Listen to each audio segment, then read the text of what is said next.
what to write about. Trying to figure out what it's all about. Existentialist. Am I worth anything or just discount? I don't know. I don't know. I don't know. Spending time all alone, sending my songs to the phone, dreaming of a better home, while focused on trying to hone this craft, witchcraft. I hope the brujas let this last. I don't know.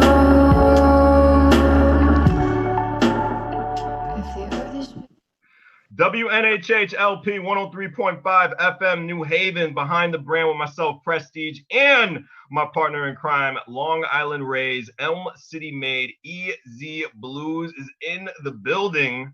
I want to give a big shout out to Harry, man. Big shout out to Harry, man, because those graphics each and every week are like really amazing, and I got so many marketing ideas with that shirt. Easy, I know your brain is just going. Dude, I'm going. I want that shirt so bad. No, it's absolutely amazing. Like every week, no matter how I feel during the week, it's something different. The minute Harry rolls that intro that he does, I feel so validated. It's like beautiful. Thank you so much, Harry. Like I really, absolutely. All right, we're done kissing up. Behind the brand. Yeah, seriously. Let's go. WNHH LP 103.5 FM New Haven. We got the boys from Cardboard Dream House. We got one of them. I think we lost Sin with the other one, but we got Eli in the building, drummer for Hey, yo, how's it going, guys? It's going really good. Going really good, brother. I love the shirt you got on, man. Definitely. Yeah, representing the brand, man. Absolutely. Cardboard Dream House in the hizzy. That's the way it is. Now, how long has this band been in existence? I'm reading about like at least 2 years. In 2018, you guys broke out locally? Yeah. Okay. I necessarily wasn't a part of the group at that point. Okay. But I remember I started playing with them in, I think the first show that we had was about a month after we first started getting together. Right. So that had to be right around in the oh man, I don't remember. It's actually, I believe, early 2019. Right. Early 2019, yeah. That's early crazy. 2019 is when it was, because I believe their like third show was the Unified Noise Festival, and they actually played 2 shows that day. Okay. If I remember correctly, because they also play, and that's coming. That that was the coming up on a year. Yeah, it is coming up on a whole year. Wow. So yeah, I have a bad perception of time, my friend. No worries, I've got you covered. That's why we're here. Yeah. Time goes by so much when you're having fun. So I take it it's been such a crazy experience for you. Yeah, I mean, we started. I came in and he held the audition, and he had all the music already like set up basically, and it was really easy for me to just come in and see what was going down. And at one point, literally, I think it was like a couple of weeks after I joined, Bobby met this guy, Rick, who was in charge of this Neurotronics record label. And so, I mean, that's how it felt like. It was like I joined this band, and then 2 weeks later, we got, signed to this guy basically. And it's been a really good experience. Every now and then he would pop in at practice, and I'd be like, "Oh, geez, I cannot mess up now." Because it seems we actually have Bobby. Bobby, if you could just unmute your microphone. Bobby. Yeah. Hey, there he is. What's up, Bobby? Bobby. This is the man. This is the man who has founded Cardboard Dream House.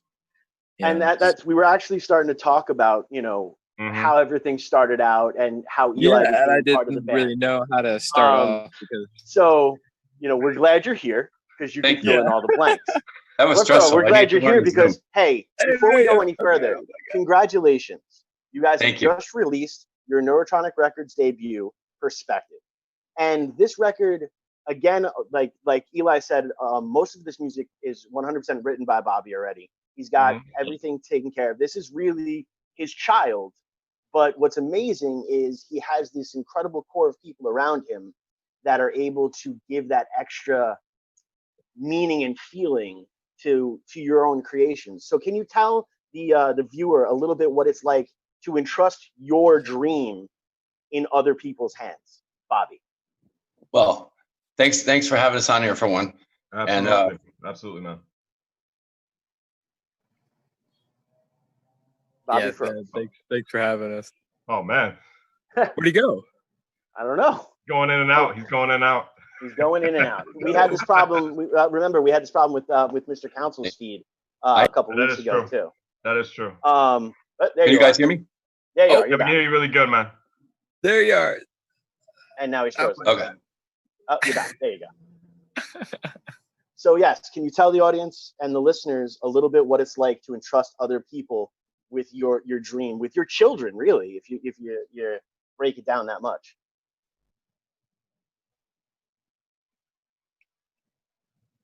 Yeah, well, I'm lucky enough that. What? Thumbs up with this, man. Yeah, your internet is really. So what I'm going to do is I'm going to direct it to Eli. Eli, Absolutely. What is it like when you have somebody give you the trust of their vision? What is it like to be able to fulfill that? It's totally great. You know, I guess you could say I've been helping Bobby raise his kids for a little while now. Right. And each of them, you know, has their great contributions and awesome meanings that, you know, all tie into, you know, the music language. And it's beautiful, I think. It's really cool, you know. Every now and then he'll tell me, oh, this is what that song's about. And I'm like, what? You know, and it's like, because, you know, the feeling is, you know, like people get a good feeling out of it. But, you know, the meaning behind one of his songs is much more deeper, you know, of a, like, I don't want to give it away, you know. Right. No, and that's incredible. But like I said, it's, you know, in working in bands and being in different aspects, a lot of the listeners don't really understand what it's actually like, you know. And that's kind of what this show is about, is to open up that curtain, to understand that, you know, us musicians, artists, and everything, we're all just people. And it's this way. Am I back yet? Here you are. Can you actually turn off the video for a second just to see if we get a better signal with just the vocal? Bob, is that better? That's much better. We're going to keep it like that, and I love the fact that it actually is highlighting you guys and your logo as well. So that's amazing. Yeah. So Bobby, what is it like to entrust people, you know, almost strangers really, with your babies, with your music? Well, it's like I was saying before, I'm really lucky that I was able to find people that see my vision. And I didn't just pick people randomly. You know, I was very selective because they have to see my vision and know what I'm going for, you know. So I'm just lucky that I was able to find that in Eli and Hanif and Lydia also. Yeah, that's amazing. And again, I mean, the four of you guys together is amazing. And Lydia is probably one of the most incredible musical minds I have met personally, and I've hung out with Eddie better. So Lydia is the best musician I think I've ever played with. Period. Yeah, me too, man. I mean, holy crap! Sometimes I just look over and I'm just like, she's not skipping a beat, you know? No, it's incredible. It's absolutely incredible. So that decision was just instant, huh? When it came to her. Well, she was very good with explaining. Like when I first started playing, we've had like a few practices with her, and then, you know, there were some times where she wasn't able to make it, but like she was really great at basically walking me through the song when I was learning it. And yeah, she made it really easy. She even got down on the drum kit and played something for me. It was really cool. That's awesome. And I was like, oh my God, yeah, I could just wait. It's so easy to have somebody show you what you need to do. And then the fact that, when you sit on it and you have your skill level, and then you're like, all right, I can play around with this, I can make this sound cool as hell. And that's basically it. That was part of it, but otherwise there was also a lot of me experimenting, when she wasn't there. And then every now and then she would come back and be like, all right, we're practicing. And then she would say, oh, wow, you guys sound tight, so she made her mark. And that's awesome. Yeah.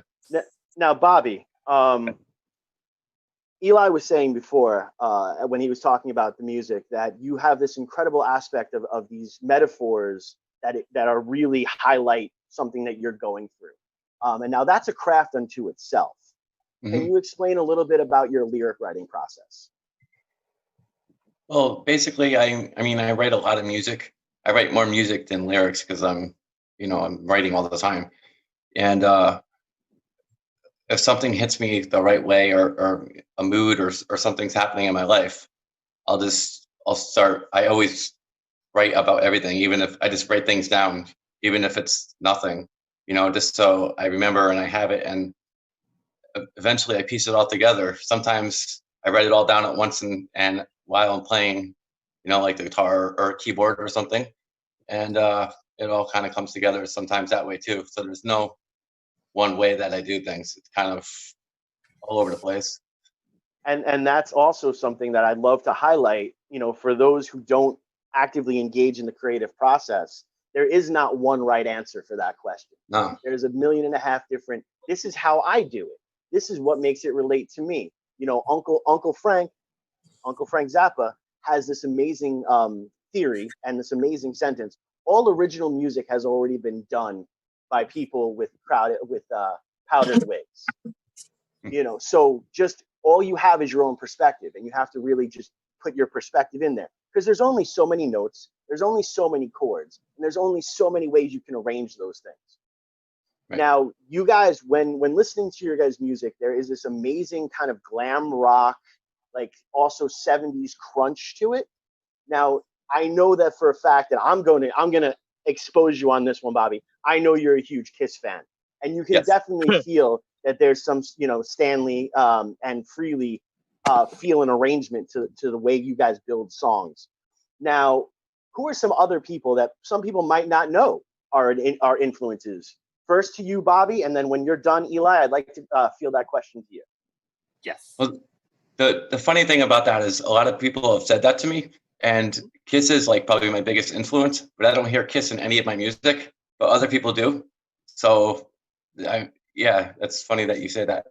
I like a lot of stuff from the 70s, like the 70s rock, like Peter Frampton, and I like REO Speedwagon. I like Meatloaf. I like Alice Cooper, Kiss. Nice. I love the Motley Crue, Tesla. Tesla's like one of my favorite bands because they're brilliant.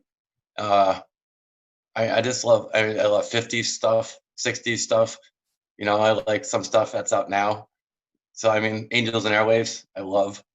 I just like everything, and I try to absorb everything, and it just all poops out. Cardboard Dream House, I guess. I don't know. That's awesome. Now, Eli, what about yourself? Oh man. Well, I guess you could start off with Van Halen, and of course, bands from the 70s and 80s. A lot of drummers that made a mark to me, I guess you could say, are like, Neil Peart and Ginger Baker, and Steve Gadd and Vinny Colaiuta, all those guys, man. They really have inspired me to just play a lot. Also, I started really liking Nate Smith, his playing with I forgot which band that was, but look up Nate Smith. He's great. yeah, a lot of those guys inspire my types of playing. You know, so that mixed with like Led Zeppelin and, you know, Jimi Hendrix's drummer Mitch Mitchell. I love playing, you know, that kind of style of jazz, psychedelic rock. And, you know, along with Ginger Baker, he has like, you know, the second bass drum that's a little bit bigger, you know, than the main one that he uses. And he gets all these different, you know, like secret polyrhythms that he's got going on with his feet. And then he could screw around with like cymbals and toms, and he's just so cool. And then I'd say a couple years ago, actually many years ago, maybe 5-6 years ago, I started, I read this Buddy Rich bibliography. Right. And I was really, really into him. And just now I was just practicing, you know, some jazz bebop at 225 BPMs. You know? And it's very hard. So, you know, I have a lot of musical influences from across the board. You know, I really like all of it. It's important to, you know, dig your mind into different genres and, you know, learn the Cuban drumming, you know, learn the Latin drumming, you know, all that stuff is going to make you such a more applicable person to play with as many groups or different style groups that you want. So versatile. Yes. Absolutely. And also, you know, doing what you love, you know, so like every now and then you wanna go back and play something that's like some Van Halen or shit. I want to do some Pantera covers right now or something, you know. I love doing all that stuff, you know, man. Well, and that's great, and I have to say, you both win amazing points with, you know, the musician crowd out there. Every artist is like, yes, these are exactly the answers we want to hear. But I kind of want to go a little bit further. I kind of want you guys to be a little bit more vulnerable. I want to know, in your playlists, what is your guilty artist? Just before that, let us know on WNHHLP 103.5 FM New Haven. We got the guys from Cardboard Dreamhouse, Eli and Bobby, representing their brand on Behind the Brand with Prestige, and my partner in crime, Long Island Rays, Elm City Made, EZ Bluez. Continue, guys. So again, what is your guilty pleasure playlist act in there? Like, I want to know, you guys just gave these incredible musical things, but I want to know if, like, Eiffel 65 is in your playlist. You know what I mean? Let's get real personal. Like, let's really bring it in here. Let's have a moment of pure vulnerability. Who is your guilty listen? The first album that I had received for a birthday was Queen's Greatest Hits. And I remember that album had a serious, you know, grab on me, and that was a phenomenal album. You know, you can't just go wrong with Queen. Absolutely not. You know, oh my God, that guy. Yes, but are you listening to the Jonas Brothers? Come on, you can admit it. Oh, Jonas Brothers? Definitely not, man. Nah. Come on, man. Freddie Mercury is a genius. He is. Freddie Mercury is by far a genius. He's addicting, man. He is an absolute genius. I am not mad at that man. I don't have any, man. I like good music, actually. What about you, Bobby? Sorry. I don't know. What about you, Bobby? Who's your guilty pleasure listen? Is it some Lita Ford? Come on, give me something. New Radicals. New Radicals. Nice. Right. New Radicals. And you know what's really interesting? I may be the only person I know that likes them, but I love them. No, I absolutely, I'm a big fan. And you know that the lead singer actually stopped the band so that he could start a songwriting firm. And one of the first songs that they wrote was for Rod Stewart. And if you really listen to it, it sounds exactly like a New Radicals song. So I love New Radicals. I think their composure and their is absolutely incredible. So nice. Yes. So go ahead, tell me a little bit more about the New Radicals. See? Now we're having a coffee talk. So I have I have something interesting about the New Radicals you might not know. Okay. I don't. Have you guys ever watched All in the Family? Yes. Or Archie Bunker's Place or one of those shows? The girl that played on that is actually doing backup vocals on all the songs on the New Radicals album. And I forget what her name was on the show, but she's a pretty good singer. Yeah, absolutely phenomenal. And a lot of that actually happened like during the 70s and 80s, where you would have these people would come through, like, for example, the cousin Oliver from the Brady Bunch is a phenomenal drummer and like tours all up and down the LA scene with like several different bands. So yeah, I'm a fan. Do you know Peg Bundy from the Bundys? Oh yeah, yes. She's got a phenomenal voice. Absolutely. Katie Seagal has some of the phenomenal blues records, some great jazz records as well. She also sang a bunch of the soundtrack stuff for Sons of Anarchy. Huh. Yeah. Well, you never know. So guys, tell me about Cardboard Dream House now. How's everything been going music wise? Because from what I've been hearing, everybody has something to learn from each other in the group. How have stuff affected you now, just with this whole COVID-19 pandemic going on? There's a lot of Zoom meetings coming now. And mind you, there's a lot of venues reopening in the foreseeable future. So how's this going to work out? Tell me about anything that's coming up with shows. Talk to me, what is Cardboard Dream House doing right now, and how are you preparing for the future? I just found out last night that we have a show booked in September. Okay, cool. I didn't even know about it. You didn't know about it?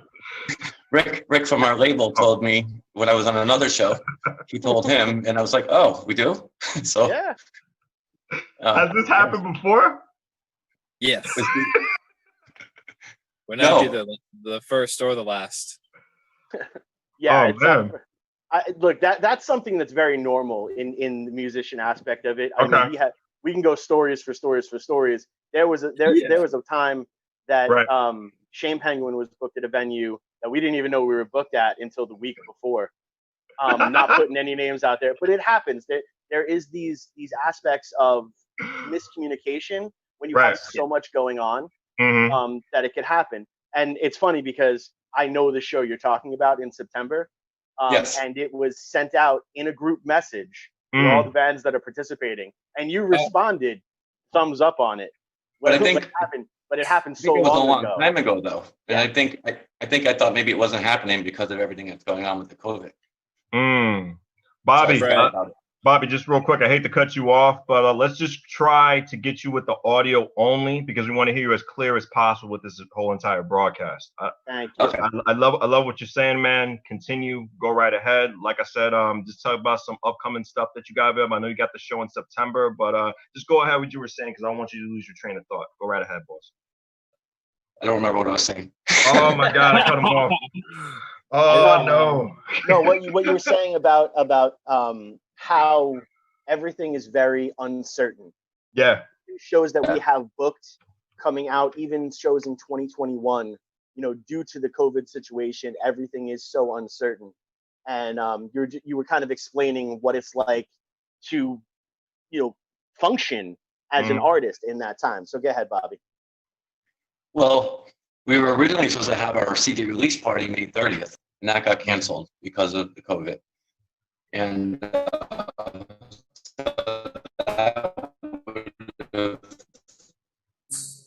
yeah, you're getting all sorts. I think our last show that we had both Zoom meetings. Hey, Bobby. Am I still here? No, Bobby, we're losing you. You got all sorts of in the Matrix there for a minute. We got you up and down, man. I think your bandwidth has corona. Yeah. It's crazy. This is Bobby's attempt at mumble rap. That's my God! Right there. They did say they did listen to a lot of stuff. He did say he listened to a lot. They did say that. You related that to mumble rap? But Eli, now what is it like actually trying to prepare for this great big opening that we're still unsure when it's going to happen? I've just been playing the album on my BA system, playing along to it on the drums, you know, trying to stay sharp with every change that I decided would sound good. Even though it's myself playing on it, you know, you still have to stay sharp. You can't lose the dullness of your knife. Absolutely. Or else when you get out there, you know, like, we're not going to be one of those bands that comes out of this quarantine sounding like crap, you know? Right. So, especially because our album is releasing today. Yes. Congratulations, Now, man. where can people find this album that is releasing today that we've talked about several times? You know, the album Amazon called Prime. Perspective by Cardboard Dreamhouse. Oh, yeah. Well, you could find it on Amazon. You could find it on Spotify. You can listen to it on a whole bunch of other places that I don't know. So, yeah. But, yeah. Eli, 2 words. No excuse. No excuse not to listen. Can you guys hear me yet? Yeah. You could literally Google it, you know, and you'll probably find it, man. So, can you guys hear me yet? Barely, buddy. But you want to know something? We're gonna actually throw to the song in about a minute or so. Right on. Just so that people, and maybe you can figure out, you know, we're not going to talk during that time, because people need to listen to the song. But yes. Let's throw it now. What is the title of this song? And can you guys give us a little bit of perspective? Wink, wink.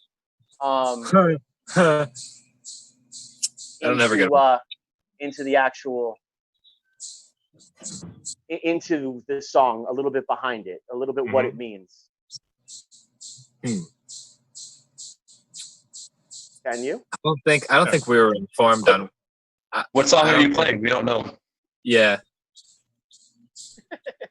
All right. Well, you can tell me. Killing Me, Killing Me Inside. So you guys are going to be playing "Killing Me Inside." Bobby, what is that song about, man? "Killing Me Inside" is about a lot of things. It was about what I was thinking at the time, like what was going on with the world, and you know. Can you guys hear me? Yeah, thumbs up. So from what I can tell, and from conversations I've had with Bobby, this song is really about all the things that eat away at a person on an everyday basis. Can you hear me? No, we can barely hear you. Still going in now, so we're gonna throw to the song in a second, and I'm gonna give a little bit of perspective on it. You know, it's about really what eats away at us on an everyday basis, and how if you can continue to allow that, it can destroy you. So this is really something that is so relatable to every average person, you know, whether it be, you know, the rent that has to be paid, whether it be, you know, childcare, whether it be, you know, how you feel about point A, B, C, and D issue. There are, you know, these things, if you do not address them, if you just let them sit in your stomach, in that pit, it'll just fester and it could destroy you. So this is "Killing Me Inside" by Cardboard Dreamhouse. You can get their record on all wonderful social platforms, including Spotify, Apple Music, and Amazon. And we're going to play the song, and then we're going to come back and we're going to try to talk a little bit more. All right? That's right.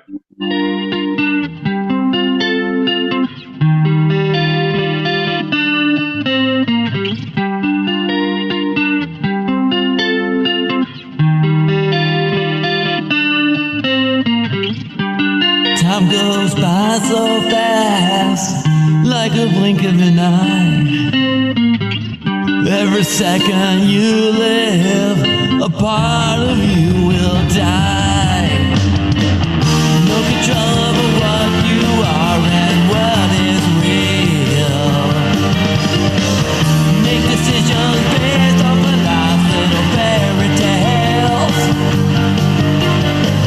Can I tell you a story or two? And I hope you understand. Get nothing for nothing in the end.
was Killing Me Inside by Cardboard Dream House off of their Neurotronic Records debut, Perspective. And I really love like all of the kind of influences that you guys were talking about, all kind of played themselves out in that song. And even I got like an Avenged Sevenfold type of feel as well for like when you're coming into those breakdowns. The guitar sound is so interesting and so clean, and those toms, man, the toms that you were playing there to help that build up was really absolutely stellar. So yeah, it's just incredible. Actually, I don't know if you guys are fans of the punk rock band New York Dolls, but Yes. there's definitely a vocal similarity to David Johannesburg, I think his name is, who later also is more famously known in the pop culture as Buster Poindexter. So yeah, that is. I pay cool. attention. I know things. I know things. You do. I don't know those things. Well, but now then get a pen and a piece of paper, write it down, and now you have homework. Yeah, I could go and check them out. Yeah, absolutely phenomenal. I'm always interested in new people. You know, it's cool. I liked playing that song a lot. I remember the work that I had to do to play it correctly and really have everything driven in spots that needed it, and pickups and vamps, all those things. It took a little while, but it was a good process. And when we were ready to hit the studio, it was just a few takes, Mm-hmm. and it was I just knew that I should try some new things, and so that was basically it, with the tom work that you were mentioning. Yeah. Right. But overall, I enjoy playing that song, and it's fun, even though it's fun to hear and listen to, and all that. The message again through it is, life is no easy road, man. So a great man once told me, it's a beautiful life if you don't let it break you. And I really think that that's really evident in pretty much the whole album of Perspective. It tells that incredible story that no matter what you're going through, there is the other end of it. And as dark as it seems now, there will be a tomorrow. And I think that that's a message that people just need to know. Not even hear, people just need to know that. So I definitely commend you guys in that aspect. And again, the arrangement is so on point. I love when everything drops out and it's kind of just the piano. Again, it gives me that feel of like Queen. Yeah. When they would have these, almost like it was a classical piece of music. And, that just shows the depth and the range of you guys as musicians. Absolutely incredible. Absolutely well done. I'm a big fan. And you can hear also, because Demko was also recorded and produced it, correct? Yes, I believe they recorded that in the same place. Yeah. Well, it's what's incredible is you can actually it has that feel of his stuff. Like if you follow Demkovic or Passing Strange, he's just got this certain quality to the way that he records things and the way that he produces things. And I think it really benefits your guys' sound as well. It really balances it out. So what is it actually like now? You touched on it a little bit, Eli, but what is it like to work with Demko? Rick is pretty down to earth. Right. He doesn't. Well, first off, he's well organized, and he knows what has to be done. Mm-hmm. And he's been doing it for a long time, let alone he's also a great musician. So he has, you know, been on the road and all of that too. So he knows exactly what, you know, everything needs to be done on the musician aspect of it and on, you know, in the booth, you know, in the studio side. Huh? You'd say he's a great teacher? Oh yeah. I mean, if he were to hold some lessons, I would definitely listen. Well, I mean, don't you think that's kind of like what a studio session is? You know, because I know like when we went in with Shane Penguin, you can find our shirts on Bandcamp. Very cool. Thank you. When we went in with Vic at Horizon, you know, we really like Vic kind of helped us learn what the songs were supposed to be. You know, his vision helped us understand our sound. So I mean, he's already is a teacher. He doesn't necessarily have to hold the class as much as he's taking this time and helping like with the booking of the shows and the promotion aspect. I mean, can you tell the people what it's like to know that there was a billboard with your picture on it? Yeah, I mean, that did happen. Yeah, that happened a few times because of him. So he does really well with the promotions and all that too. He's got a lot of great connections. I'd say that without Rick, you know, all this huge hubbub stuff wouldn't be happening, you know, wouldn't be by talking to you guys. Just hold that thought, Eli. Eli, hold that thought. I'm sorry. Yep. As you listen to us on WNHHLP 103.5 FM New Haven, behind the brand, myself, Prestige, Long Island Rays, Elm City Made, my partner in crime, Easy Bluez is in the building. Back to Eli talking to us about Rich Depko. Go right ahead, man. Cardboard Dream House. Yeah, man. He was totally like, he sat me down once and he was like, this is, you know, all my stuff, and he showed me everything, and, you know, he told me a little about his history, and, you know, he's been through the ringer and in and out from the frying pan and all that gloriousness as well. But, you know, like I said, he's well organized, and, you know, he just basically is like, all right, this is what has to be done. And there's no nonsense about it, you know, and he just laid it out for us and made it very easy for, you know, punching in tracks and all that, you know.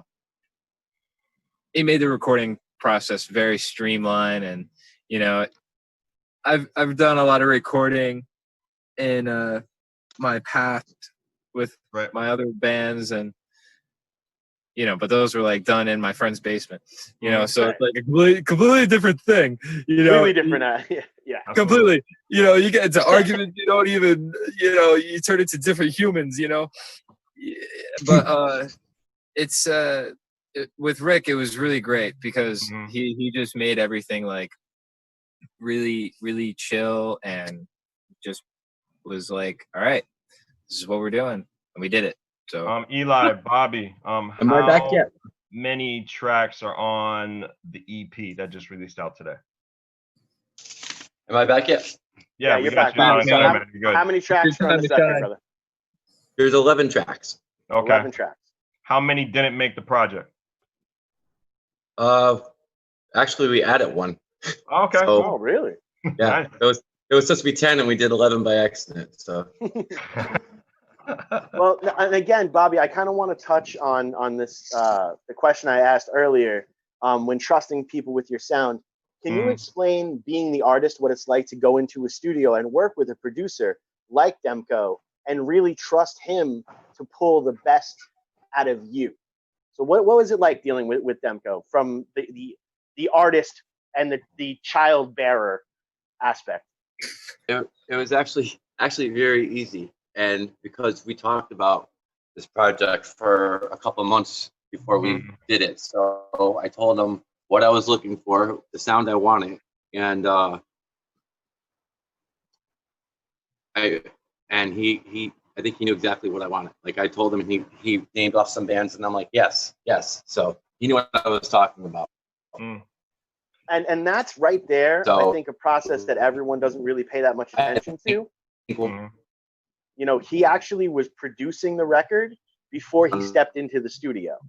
So can you tell a little bit more about that process, about sitting down with him beforehand? We still got him in and out. Yeah, we still got him cutting in and out. Did you guys lose me again? There you are. Okay, so can you break down a little bit of the process pre-studio? Because from what you're telling us, is he actually sat down before he even, you know, went into the studio to record Note 1. You had months of these conversations about the direction of the record. Now, what were those things like? Well, I told him, like, I'm sorry, you cut out a little bit. What was that last thing you said? I was asking tell the listener what it's like to have these conversations beforehand, because a lot of the average music listener thinks you walk into the studio, you record a record. They don't know about the months it takes to write the song, you know, the hours and hours upon practice to nail the song. Eli was addressing it earlier. It took him a while to get that incredible time part down. You know, These are all the pre-things that make it. It's not just the 3 minutes that you listen to on your Apple Music. It's the hours upon hours upon hours. It's the heartbreak. It's all of that brought forth this song, this 3 minutes and 50 seconds of just amazingness. Took almost years of taking broken pieces of us as humans and, you know, piecing this song together. And that's kind of what I want to talk about, is just that process itself. Well, some songs, I mean, you could write a song in 5 minutes, but, you know, 3 months later, it's a completely different song, you know, because you're playing it and then you're living it, and then, you know, it's growing, you know, as time goes on. So you don't just, you know, write a song, go right into the studio, and that's it, you know. It's I remember years ago hearing an interview with Skid Row, and they said when they toured for their first album, they wish that they toured first and then record the album, because the songs all took on a different animal after, you know, the tour was over. They all had they grew into what they became, you know, after. So yeah, that's funny. It definitely takes time, you know, to grow something, you know. Absolutely. I fully agree with that. I mean, good art, you know, is like a fine wine. It has to be aged to perfection. And, you know, that's the difference between the one-hit wonders that you see or you hear, like you know, whoever is the flavor of the week, and artists that have lasted for a long time, for generations, you know, where I will still take to this day a Sam Cooke song over the majority of the stuff that you hear on pop radio today. Yeah. You know, even Eli's favorite band, the Jonas Brothers. I will definitely take a Sam Cooke song over Eli's favorite band, the Jonas Brothers. I love the Jonas Brothers. I think that they suck.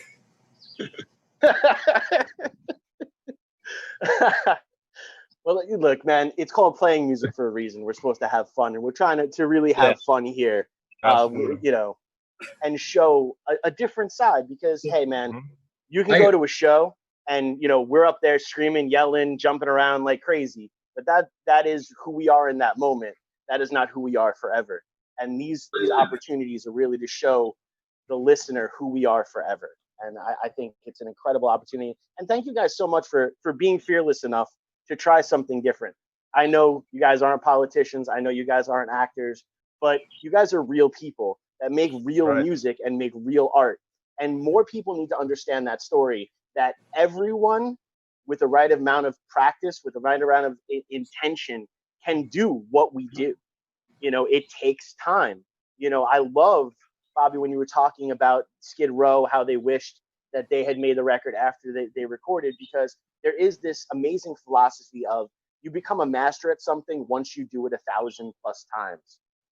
And that really is what happens. And I've even noticed, like with the Shane Penguin stuff, the songs are so much better now than they were that first show. Because we understand, we're communicating better. And I've noticed also, like with your guys' growth, you know, you guys are playing so much tighter now than you were, you know, not that there was any sort of deficiency, but than you were when you played Unified Noise Fest last year. I mean, that's just the way. Right. Yeah, because actually, I think that was actually Eli's first gig. Was that was show? the first it was, gig. Yeah, we played it was a Fest crazy earlier in the day, and then Yeah. we played the Unify Fest second that same day. So that was Eli's. So that was really, we haven't really played with Eli that long. No. Up to that point. So after that, we got a lot better, I think. Question for the both of you. What's been one of your favorite shows to perform with the band? Ah, man. You guys lose me? No, we hear you. No. What's one of your favorite shows to play as Cardboard Dreamhouse? What's been that show for you?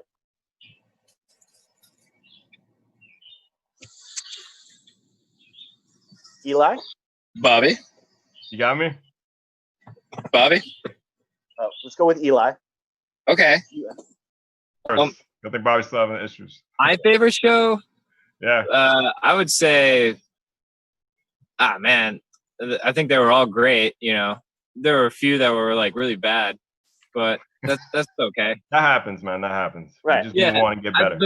The first one, and the second one were the worst ones. But now I'd have to say, like near the end, I really liked playing at the State House. That place was great. That was State a good House was show. a great venue. There was a good energy there, And, that was the Mark Daniels show? Yeah, that was the Mark Daniels show, man. Awesome. Yeah, he's awesome. Yeah. But I really liked to play there. I mean, they had all the microphones set up and they had equipment that I didn't have to use any of my stuff. Right. I thought that was awesome too. Right. And there's some actual video footage of that too, right?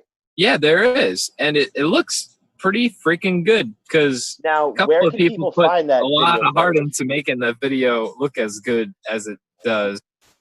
And it, but that was a good show. That was a good show. You had a real good Now, connection with the crowd. if people are looking to find that video, where can they find that video? They could find that on YouTube. You could see it on Facebook, I'm pretty sure. We shared it on there.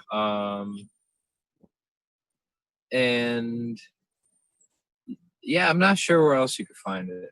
It's on our But Facebook. I know those. Facebook too, said Bobby. Yes. Those few places. And just so people know, and this is kind of what I was trying to pull out of you. Yeah. Your Facebook is Cardboard Dream House. Yeah. You can't just say it's on Facebook. There's a lot of things on Facebook. Yeah. I'm sorry. Our Facebook's Cardboard Dream House. Sorry. And and the YouTube, you have a Cardboard Dream House YouTube channel. Yes, there's a YouTube channel for that too. So people can then go in and search by typing in Cardboard Dream House, and it'll pull up both on Facebook and on YouTube. Yes. Yeah. Okay. I think we may actually have two. Two. YouTube. I think we have because we made a YouTube channel, and when we made the EP, YouTube made a channel for us, a separate channel to promote the EP, I guess. So I think there may actually be two. Okay. That happens sometimes when you do the distribution online. There is technically two Shame Penguin ones, one with video and one with just the single content. So that does happen. But this is what's important, and that's why stuff like this is so important. When you have these opportunities, dude, I'm a shameless promoter, man. I will promote anything. One of my heroes in life is Mick Foley for the Cheap Pop. That's why you announce that this show is live in New Haven, Connecticut. So. But we only got 1 minute left. I want to thank you guys for just being part of the brand with myself, Prestige, and Easy Blues. Just before we go out, just tell everybody about your album, where to get it, and just promote your social media one more time. All right, Eli? All right, Bobby? Yep. Thank you guys for having us. Definitely. Yeah, thanks for having us, man.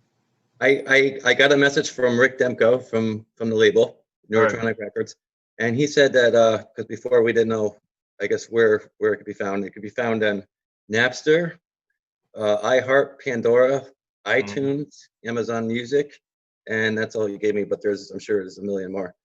Spotify, Apple Music. Spotify, Apple Music. Pandora.